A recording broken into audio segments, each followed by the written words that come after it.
Muy buenas tardes a toda la comunidad futbolista. En el día de hoy mis compañeros Carlos de la Hoz, Valeria Padilla y mi persona, Sara Ortegón, pertenecientes al Talento Matemáticas nivel 3, vamos a compartir con ustedes un poco de nuestra monografía. Buenos días, nuestro tema es la geometría fractal y las telecomunicaciones. Y nuestro título de la monografía es ¿Cómo influye la geometría fractal en la emisión de señales a través de las antenas en la telecomunicación actual? ¿Por qué elegimos este tema? Básicamente lo elegimos porque nos dimos cuenta que la geometría fractal es muy poco utilizada en el campo de la ciencia matemática, además que este nos puede brindar muchos beneficios para la telecomunicación. ¿Cuál es el propósito de nuestro trabajo? El propósito es hacer ver las posibles ventajas que puede traer el uso de las antenas fractales ante las antenas comunes de la actualidad. Nuestra línea de investigación es metodológica y vamos a tratar de demostrar a través de las diferentes propiedades y características de los fractales cuáles son los beneficios o incluso las desventajas que puede traer el uso de estas antenas. La monografía va a destacar el trabajo realizado de la geometría fractal en la implementación de las antenas. Esta monografía va a ser muy relevante debido a que vamos a demostrar los métodos que se utilizaron a través de la implementación de la geometría fractal en las antenas, permitiendo así un mejor funcionamiento y una mejor eficiencia en cada una de ellas. Y realmente este tema es muy pertinente actualmente, debido a que estamos enfrentándonos a un momento de crisis debido al COVID-19, en la cual cada día se debe de tener mejor recesión de las antenas y mayor capacidad para que éstas sean mejores y más eficientes. Y es por eso que la geometría fractal va a cumplir un papel muy importante, porque debido a esto nos va a permitir tener una mejor recesión en la señal y tener antenas mucho más pequeñas, pero sobre todo eficientes. Además, esta monografía tiene campo a futuro en lo que viene siendo las telecomunicaciones, debido a que va a permitir mejorar y tener una mejor eficiencia en las antenas que contamos actualmente gracias a la implementación de la geometría fractal. Como objetivo principal en nuestro proyecto tenemos demostrar el beneficio de la utilización de antenas de tipo fractal ante el uso de antenas convencionales para la transmisión de señales. Además tenemos tres objetivos específicos, los cuales son: primero, analizar las características y propiedades que tienen estas estructuras. Segundo, exponer las ventajas y desventajas que tienen las antenas fractales dependiendo de la aplicación de las mismas. Y tercero, informar sobre la importancia de la geometría fractal y su importancia en las telecomunicaciones actuales. Ahora nos adentraremos en el contenido temático de nuestra monografía, iniciando con el capítulo 1. En este nos enfocaremos más que todo en definir qué es un fractal, cuáles son sus características y propiedades más importantes y significativas y cuál es la diferencia fundamental entre la geometría fractal y la geometría euclidiana o tradicional. ¿Qué es un fractal? Este término fue definido por primera vez por el matemático polaco Benoit Mandelbrot en su libro The Fractal Geometry of Nature en 1977. Mandelbrot dice que un fractal puede ser definido como que tiene una forma, bien sea sumamente irregular, sumamente interrumpida o fragmentada, y sigue siendo así a cualquier escala que se produzca el examen. Podemos encontrar formas fractales en la naturaleza, por ejemplo, en las ramificaciones de un árbol, en las nubes, en las líneas costeras, etc., debido a que éstas no pertenecen al margen de las matemáticas tradicionales. Existen tres características o propiedades muy importantes para los fractales. La primera es que son generados a partir de procesos de iteración, es decir, que son generados de manera iterativa o repetitiva y que consecuentemente generarán estructuras autosimilares.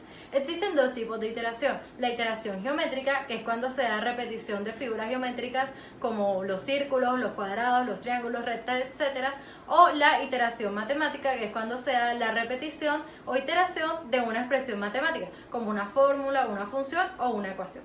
Lo segundo es que poseen autosimilaridad o autosemejanza, es decir, que una pequeña parte de una figura o de un contorno de esta estructura puede ser vista como una réplica de todo a una menor escala. Y lo tercero es que tienen una dimensión fraccionaria fractal, es decir, estas estructuras no son unidimensionales, ni bidimensionales, ni tridimensionales, sino que poseen su propia ecuación llamada la dimensión de Hausdorff-Besicovitch, que explica su propia dimensión. ¿Cuál es la diferencia entre la geometría euclidiana y la geometría fractal? La geometría euclidiana es aquella que conocemos desde que somos muy pequeños. Es aquella que se encarga de definir puntos, líneas, rectas, figuras, etc. Y todo empezó por las definiciones del filósofo Euclides en su texto Elementos. Esta es una geometría muy tradicional, pues se viene dando desde hace más de 2000 años y la podemos entender a través de fórmulas o de ecuaciones. La geometría fractal es una geometría moderna que viene prácticamente desde el siglo pasado. Esta empezó por las definiciones del matemático polaco, como se explicó anteriormente, Benoit Mandelbrot. Y esta nos sirve más que todo para definir figuras de la naturaleza, ya que explica todas aquellas estructuras o figuras que no se encuentran dentro de esa geometría euclidiana tradicional, sino que tienen una dimensión fraccionaria. Las antenas fractales van a obtener cualidades muy específicas que van a superar los límites y van a diferenciarse mucho de las antenas comunes. Y es por eso que a través de la implementación de la geometría fractal vamos a poner a prueba dos características de estas, que viene siendo la autosimilaridad de sus figuras y la capacidad de llenar cada espacio en sus curvas. Y es por eso que gracias a estas dos características va a superar los límites de eficiencia y también de calidad de sus radiantes. El funcionamiento de una antena se encuentra ligado con su tamaño y con la onda de esta. Para tener una antena independiente de su frecuencia, esta no debe tener un tamaño específico o por lo menos tener diferentes tamaños. Y gracias a la característica de autosimilaridad, en la cual se presentan las mismas figuras en diferentes escalas, se puede crear una antena independiente de su frecuencia. El primer ejemplo que tenemos es la antena Sierpinski, la cual es una antena multibanda y está independiente de su frecuencia. La segunda característica de las antenas fractales es que son mucho más eficientes debido a que son potencial para sistemas radiantes debido a sus formas irregulares, bordes y esquinas afilados y discontinuos. Esto llama mucho la atención porque se podrían crear antenas pequeñas, a diferencia de que las antenas comunes pequeñas no son buenos radiadores de energía electromagnética. En este caso sí serían buenos debido a las características que ya les he mencionado. Otra característica de las antenas fractales es la miniaturización, debido a que los objetos fractales encuentran unas longitudes largas en volúmenes pequeños y que podrían, al no tener medidas enteras, podrán ocupar más fácil un espacio comparado con una figura geométrico normal. El problema con las antenas pequeñas es que son pocas radiadoras y tienen poca resistencia de entrada. Pero con esta característica de los fractales va a permitir tener una mejor resistencia de entrada. En el capítulo 3 trabajamos los métodos de diseño teórico.